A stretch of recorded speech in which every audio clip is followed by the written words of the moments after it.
मेरे पास अनजान नंबर से कॉल आता है और सामने वाला लड़का बोलता है, आप मीडिया से हो? मैंने जवाब दिया, जी हाँ, बोलिए। फिर वो लड़का बोलता है कि रोते हुए उसकी आवाज़ में दर्द रहता है और वो रोते हुए कँपा रही होती है उसकी आवाज़ उस समय, और वो कहता है, मैं बहुत परेशान हूँ, जीना नहीं चाहता। मैंने पूछा, मेरे भाई क्या हुआ, बताओ तो सही। तो फिर उसने जो मुझे बताया वो सुनकर मुझे एक बार तो ऐसा लगा कि मतलब लड़के के साथ हुआ तो बहुत बड़ा गलती है। उस लड़के ने जो कुछ भी बताया वो मैंने एक स्क्रिप्ट के हिसाब से तैयार किया है और वो सब मैं आपके साथ शेयर करने वाला हूँ। ये जो घटना है इसमें आपको बता देना चाहता हूँ कि उस लड़के का और जिस लड़की के बारे में उसने बताया उस लड़के का, दोनों का नाम, स्थान की जो जानकारी है वो गुप्त रखी जाएगी, तो उनके बारे में आपको नहीं बताया जाएगा। तो शुरुआत करते हैं। लड़के का बदला हुआ नाम मनु और लड़की का बदला हुआ नाम तनु रखा गया है, ठीक है। पहली बार वो लड़का उससे एक शादी में मिलता है, वो अपने रिश्तेदार के यहाँ एक शादी में आई हुई थी। लड़का छत से उसे देखा करता था एक दो दिन, जितने भी दिन वो शादी में रही।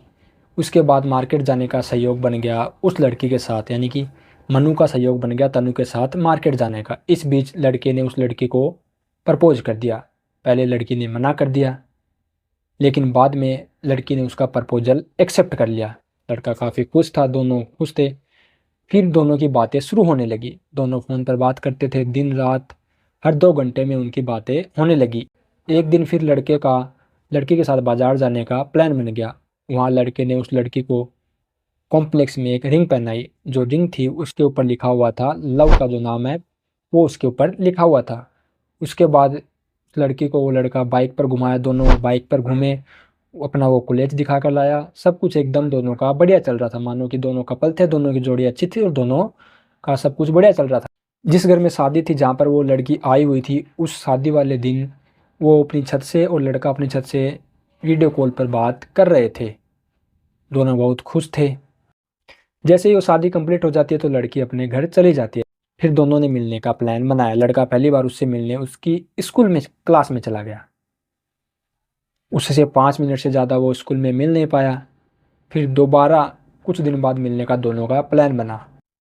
इस बार दोनों बाइक पर, जगह वो जिसका मैं नाम नहीं बता सकता, वहाँ पर वो घूम कर आए। दोनों साथ में मंदिर भी गए, दोनों ने मंदिर में पूजा की। यहाँ तक कि सब कुछ दोनों का अच्छा चल रहा था, यानी कि कोई दिक्कत, किसी को कोई परेशानी नहीं थी। दोनों एक दूसरे के साथ काफ़ी खुश नज़र आ रहे थे। उस लड़की के कॉलेज में लड़का उसकी RSCIT कराने साथ गया। बहुत बार दोनों कैफे में गए, मतलब कि लड़का हर समय उसके लिए अवेलेबल था। लड़की बोलती थी वैसा वो लड़का कर लेता था। दोनों साथ साथ रह रहे थे। ऐसे धीरे धीरे दोनों का 1 साल बीत गया। फिर दोनों नए साल वाले दिन मिलते हैं। ये घटना जो है ये 2019 की है, जो मैंने आपको बता देता हूँ। दोनों घूमते हैं, मिलते हैं, खाना खाते हैं।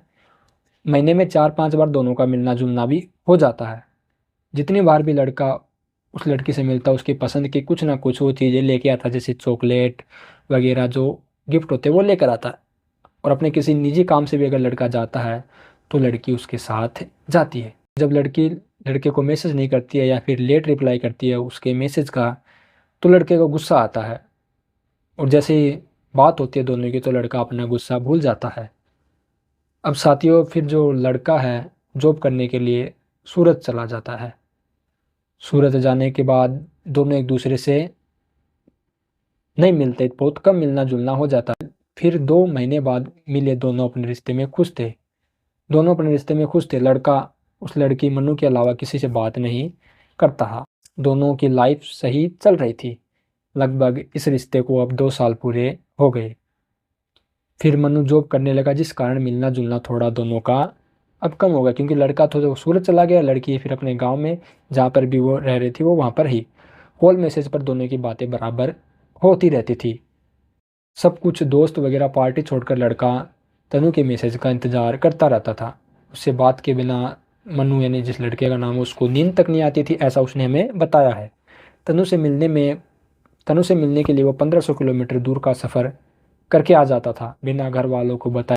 अब दोनों के रिश्ते का जो अंतिम साल है उसके अंदर आते हैं। लड़की ने लड़के को एक पर्स गिफ्ट दिया, आज भी वो पर्स लड़के के पास है। फिर अचानक तनु लड़ने लग जाती थी मनु से। मनु की बात अब तनु को इरिटेट करने लगी थी, लेकिन मनु को लगता था कि वो गुस्सा करती है, लेकिन बात कुछ और थी। जब इस वजह से मनु तनु से मिलने फिर एक बार सूरत से अपने यहाँ 1500 किलोमीटर दूर का सफ़र तय कर कर आया और एक रात वो इस बीच बस स्टैंड पर भी रहा था। कितनी मुश्किलों का उसको सामना करना पड़ा होगा। उसके साथ मिलकर उसकी बात को समझा, सब सही हो गया था। यानी कि अब दोनों को लगा कि चलो बीच में कोई अंडरस्टैंडिंग हुई होगी, वो अब सही है। लेकिन मनु को लग रहा था कि ये सफ़र आज टैक्सी में दोनों का लास्ट है। मनु तनु से अलग नहीं होना चाहता था। लड़के को लगा अब सही हो गया, सब कुछ एकदम ठीक है।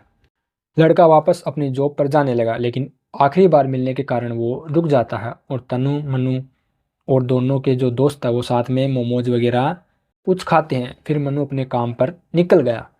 2 दिन का सफ़र करने के बाद जब मनु अपने ऑफिस पहुंचता है तो सुबह लगभग मनु को 5 बजे पता चलता है कि तनु जो है वो किसी और लड़के से बात करती है, मिलती जुलती है और दोनों शायद किसी रिलेशन में हो। फिर मनु के पैरों के नीचे से जो ज़मीन है वो खिसक गई। मनु की आंखों के सामने अंधेरा छा गया था। अब उसको कुछ समझ नहीं आ रहा था कि क्या वो करे और क्या वो ना करे।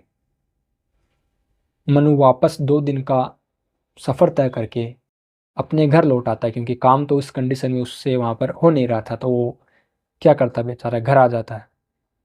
वापस आने के बाद मनु जब तनु से मिलता है, दोनों लास्ट बार मिलते हैं और उस लड़के के बारे में वो पूछता है। यानी मनु तनु से कहता है कि वो लड़का कौन है, जो कि उसका हक है पूछने का। तो तनु जो बोलती है वो सुनने के बाद मनु की आंखों में आंसू के अलावा कुछ नज़र नहीं आता। तनु कहती है कि वो उसका बॉयफ्रेंड है और वो उससे प्यार करती है। ये दोनों के रिश्ते को 6 साल यहाँ पर हो चुकी थी। ये सुनकर मनु की जान निकल गई। इसके लिए वो अपनी जॉब छोड़कर आ गया था, वो तनु की गलती को माफ़ करके। लेकिन फिर भी मनु उसकी गलती के लिए उसको माफ़ करके उसको अपनाना चाहता था। मनु जो है वो तनु को किसी भी हाल में खोना नहीं चाहता था, क्योंकि दोनों प्यार को यहाँ पर 6 साल हो चुके थे और मनु ने और तनु ने 1 महीने के प्यार या अट्रैक्शन के लिए तनु ने मनु को छोड़ दिया।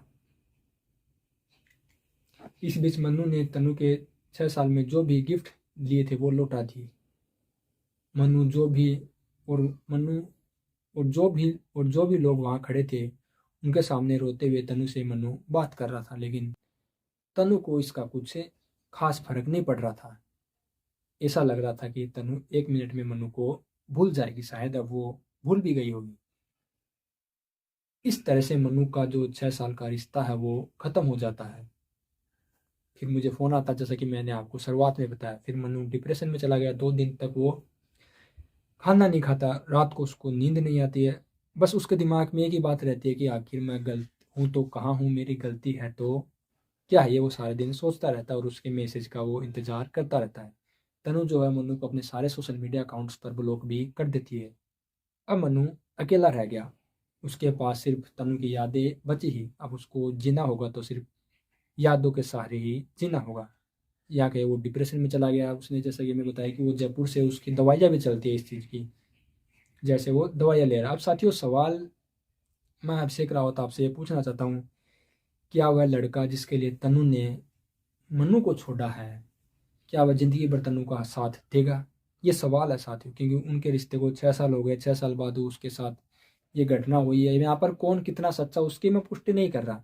जैसा कि उस लड़के का मेरे पास फ़ोन आता है, उसकी जो आवाज़, कॉल रिकॉर्ड मैंने नहीं की क्योंकि किसी की कॉल रिकॉर्ड करना जुर्म है। कॉल रिकॉर्ड तो मैंने नहीं की, लेकिन उसकी जिस आवाज़ में जो दर्द था, उसने कम से कम 3 घंटे तक मेरे से फ़ोन पे बात की और मुझे अपना ये बात को बताया। मैंने उसको समझाया कि भाई इन सब में तू मत पड़, अपना घर देख, अपने घर वालों पे ध्यान दे। तेरे अंत में तेरे घर वाले ही तेरे साथ होंगे, ना कि कोई लड़की। यहाँ पर मैं बता देना चाहता हूँ, किसी भी लड़की को या फिर किसी को टारगेट नहीं कर रहा कि मेरा मकसद नहीं है, ना मैं इतना बड़ा हूँ कि मैं किसी को टारगेट करूँ। लेकिन मैं बता रहा हूँ उन लड़कों को जो प्यार में अंधे हो जाते हैं, जिनको सामने वाले पर्सन के अलावा अपना परिवार है वो दिखाई नहीं देता है। तो उनसे बस इतना ही कहना चाहता हूँ, your family is first, other is second. आपका परिवार सबसे पहले है, बाकी बाद में है।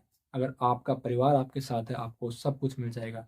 और इन प्यार के चक्कर में आप अगर बर्बाद होना चाहते हो तो भाई वो आपकी मर्जी है। लेकिन इस यहाँ पर इस लड़के की गलती मुझे खास नज़र नहीं आती, क्योंकि 6 साल तक अगर वो इस लड़की के साथ रिलेशनशिप में था, फिर रिश्ता टूट जाता तो समझ सकता हूँ मैं उस लड़के के दिल पर क्या बीती होगी। मिलता हूँ आपको एक और नई अपडेट के साथ। वैसे मेरा काम तो न्यूज़ देना, ऐसी स्टोरी लाना मेरा काम नहीं है, लेकिन किसी भाई के साथ ये गलत हुआ तो ये मैंने आपके साथ शेयर किया, कहीं आपके साथ भी ऐसा ना हो। मिलता हूँ एक और नेक्स्ट अपडेट में, तब तक के लिए जय हिंद जय भारत।